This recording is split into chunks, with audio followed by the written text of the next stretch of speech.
Alright, folks, it's what you've all been waiting for. Draft season's here. We're getting to an expert because, well, me and Matt Kenner, we know what we're doing, but we have Justin Mello, who does a lot of draft stuff. Follow him on Twitter, JustinM_NFL, USA Today Draft Wire, Titans Wire, so we're all sort of connected, sort of. Alright, so first off, second time of the show, thanks for hopping back on with us, Justin. Oh, thanks for having me, guys. Glad to be back. Alright, so we're doing Mountain West, and we got the big name. Everybody knows the big name here. There's more than Josh Allen is what we're going to say here. There's a handful of players that are going to get drafted. We won't get into the numbers, but I think last year had about 10. So our main goal is to go over the main players, because you interviewed, I think you made, 70-plus guys, 75 guys. I know you talked to Leighton Vander Esch, you talked to, I think, Cedric Wilson, Michael Gallup. Are those correct names you've spoken with? Pretty much everybody who's important? From the Mountain West, I would say, yeah, I spoke to all three of those guys, correct. Excellent. So let's, We'll save Josh Allen for a moment because we want people to tune in for a couple minutes here and there just because we don't want, hey, Josh Allen, we're done. We're out of here. So, like I said, you've done for stuff for Draft Breakdown previously, currently with Draft Wire. So let's start with, let me ask you this question. Instead of a specific player, and not a Josh Allen answer also because we'll get to that in a minute, who's the best non-Josh Allen player? Let's start with there in the Mountain West. Is it simple Vander Esch, perhaps?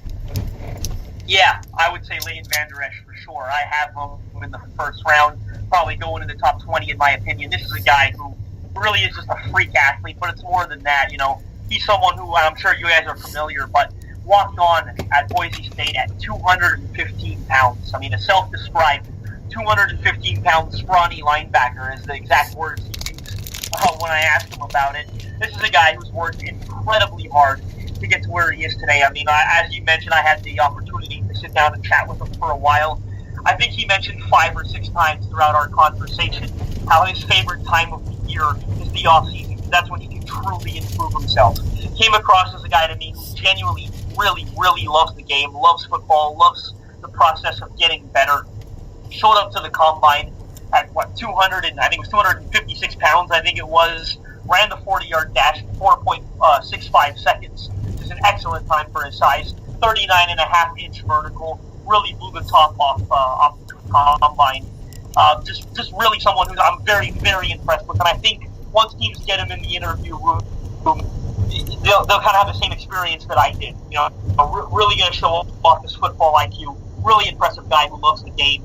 But it's more than just that. It's more than just the love for the game. It's more than just being a great athlete. I think he's someone who, he's a great football player, bottom line. Someone who plays the game with excellent instincts, is consistently in a position to make plays because he reads the game so well, that high football IQ that he has. Again, someone who I really, really think belongs to the top half of the first round. Really think he's going to be the defensive captain for the team for the next 10 years.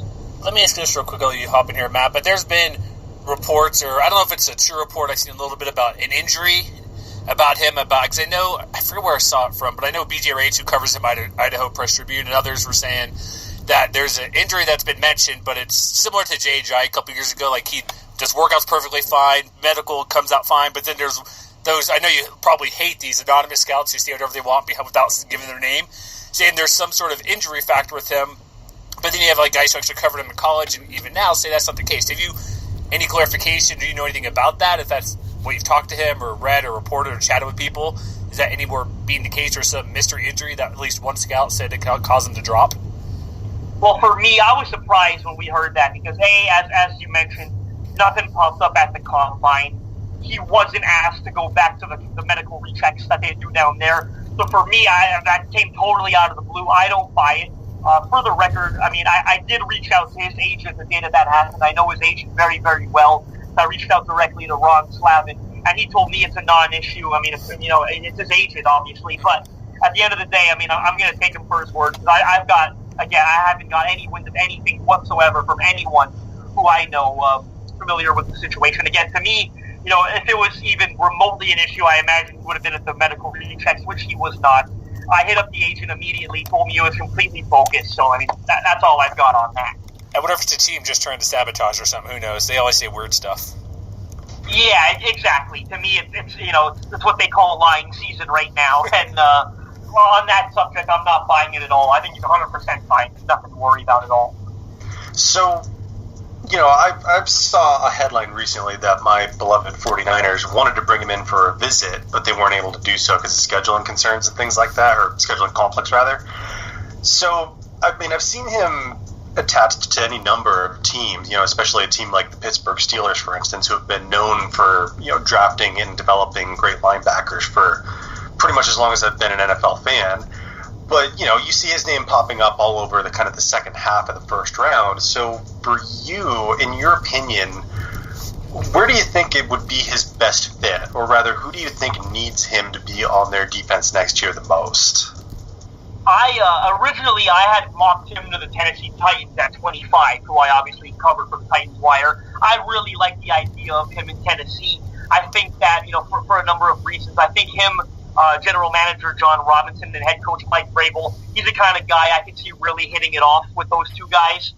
Again, those are two guys who are, kind of trying to build a culture down there in Tennessee of team first, coachable guys, and that's really the impression that Leighton gave me when I got to spend some time with him. They do have a need at inside linebacker, so it's not just sort of meta jump kind of basing off of personality. They lost Avery Williamson in free agency, who signed with the New York Jets. You could argue inside linebacker is one of their biggest needs on the roster right now. So I really, really like the idea of him in Tennessee. But then again, they reportedly canceled a visit with him as well because they don't think he's going to last till 25.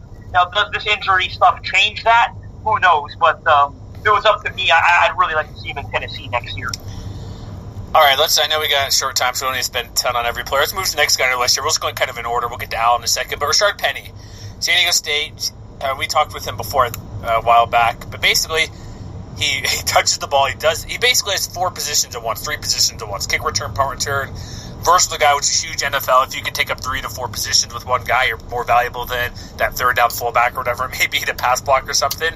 I've seen Penny floating around there's a small talk maybe very late in the first round. That doesn't seem the case anymore, but seems to be a top 5 running back, obviously behind Saquon Barkley and a few other guys. Where do you see him? Because I think he has a little bit more size, even though he's not the bulky back, to be a guy who can second or third round. What's your input on him? Where do you see him kind of going and fitting at this next level? Yeah, I think he's a second round pick, Jeremy. I got him in the top 64 on my personal big board. I think I have him around 58 off the top of my head. A guy who I really, really like. I don't think he'll jump into the first round, as you mentioned. I see him going second round, maybe a team, maybe late second. Team like Philadelphia, who's apparently going to target running back early. They don't get a guy, at the end of the first round. He might be a guy in the second that they look to. They might have to move up to get him. I'm not sure he'll be there at 64. But for me, if I'm giving my scouting report on him, first thing that jumps out at me is his vision. This is someone who, my favorite trait of his is I find he does his best work when he's running between the tackles. Really, north-south runner, really, even when given the tiniest of holes to run through, I find he's someone who hits it with a sense of decisiveness. That's rare for a 22-year-old running back. Here's a guy who's really helped himself throughout the process as well. Went down to the Senior Bowl where he was the co-MVP. Then he gets to the Combine, runs the 40-yard dash in 4.46 seconds, which I think was really important for him to sort of, we had seen some lingering concerns of his breakaway speed. I think he might have kind of put that to bed a little bit. As you mentioned, threat to score every time he touches the ball. I really, really like him. I think he's going to routinely gas defenses for big gains at the next level. And you mentioned him playing multiple positions. Well, I talked about him as a runner. What about in the passing game? He does such great work. He's got such natural, soft hands there. It's something that he's really going to have a lot to offer his team at the next level, both as a runner and passer. Yeah, that Senior Bowl pass. I remember he cuts back upfield. The quarterback does a perfect throw over the shoulder, soft hand, and takes off. With 70 yards, I think it was. Something like that, yeah, it's amazing. Well, and one of the questions that I had, because one of the things I'm always interested in, because I'm a big fan of Football Outsiders, for instance, and so one of the things that they have that they measure running backs by is speed score, and you mentioned the fact that Penny ran a 4.46 at the Combine, and, for those of you who aren't familiar with speed score, generally speaking, it's just, if you can combine being faster with being bigger, the higher your speed score is going to be. So, Saquon Barkley was the guy who kind of blew everybody away pretty much, with the size and the speed at the Combine. But what's interesting is considering all the guys who were there who ran the 40, Rashad Penny's score was actually third among about 20-something running backs, and it wasn't that far behind, someone like, Saquon Barkley. So I guess my question for you is, as someone who, considers, just about everything in a mock draft, how much do these kinds of advanced metrics or just different ways of looking at things, how much do those factor into where you slot guys, especially in skill positions, because that's most of where these metrics are concerned? Yeah, for me personally, I pay attention to all that, metrics, whatever your analytics, all that sort of stuff. I try to pay a lot of attention to, and I'm always trying to learn and better the way I do things. But I'm one of those people, and I don't never change, right? I've always been that the tape is king. For me, that comes first and foremost. I have to see what I like. I have to see on tape. I got to make sure I like a guy there first and foremost. So I do a lot more film work than anything else. But a guy like him, you can kind of see that on tape. It's a nice combination of size and speed. Now, he's not a burner. He's never going to be a Chris Johnson or anything like that. But he's also not a plotter. You know what I mean? He's got that combination of size and speed that I really like. And for me, with running backs, especially in their first year, it's all about that opportunity. You know what I mean? You see a guy like Kareem Hunt go to Kansas City, and, they had an injury in the preseason, and boom, opportunity pops up and he takes off. So I think opportunity is really important. Scheme, offensive line. So if Penny can land with the right franchise, I think he could have success as early as year one, for sure. So one quick thing, it's a combination of both of what we've seen with Penny over Pro Football Focus. I was looking for this while they're chatting. There's that stat where it could be misleading, depends on it, but yards per carry after getting hit. It could be a couple of things. That could be your offensive line's terrible and they just let everybody come past you and you get hit and go. It could be various plays, but he seems to be, like you said, great vision. So there's reasons he'll get clipped on the side, he'll do his sides. He amazingly, if he gets contact, he's not going to just fall down. It's just kind of interesting because he's number one. Saquon Barkley is at the bottom. Not that it's all pieces of puzzle we see. When we talk about Josh Allen in a minute, it's always you watch a ton of tape, or I'll watch metrics, I'll watch his feet, you'll watch A, B, or C to get one big picture. It just seems he's not going to be what Donald Pumphrey was last year. He's doing a little bit with the Eagles, but with what he can do for vision and being able to take hits and keep going, you see, I'm a top 60 guy. What would be a good fit, as you mentioned, where he could either be a backup to play right away? I don't think he'll be what Ezekiel Elliott did unless Kareem Hunt happens an injury or some sort. But what do you see a team fit and maybe his role depending on the opportunity he could be given?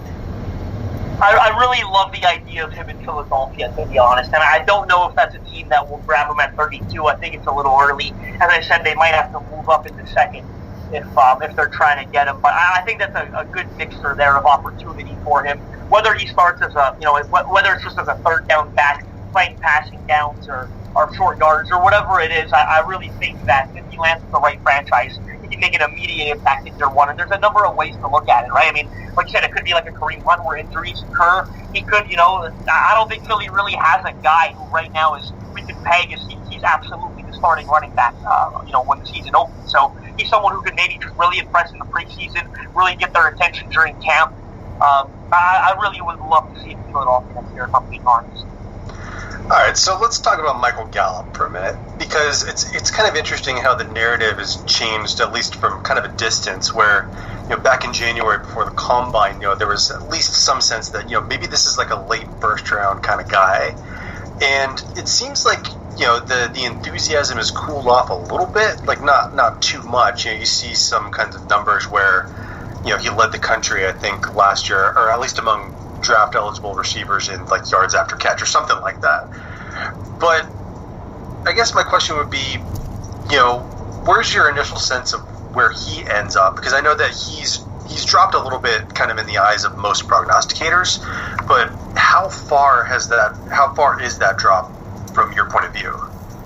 Well, for me, to be totally frank, I've had him in the exact same range the entire time, and I really, really like him. I never really understood the first round discussion on him, so I don't know where that came from, and if it's cooled off, it's odd it even started there to begin with.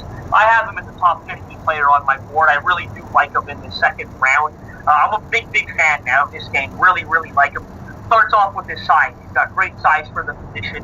Does a nice job using that sort of game position as well. And again, if he has slid, I'm not sure why, because I thought he had a really good combine. I thought it was really important for him, first of all, that he clocked in at 6 feet tall. I think some people were a little concerned that he was maybe, he was actually 5'10", 5'11", but he shows up, he's 6 feet tall, runs the 40-yard dash in 4.51 seconds, which I thought was a good time for him.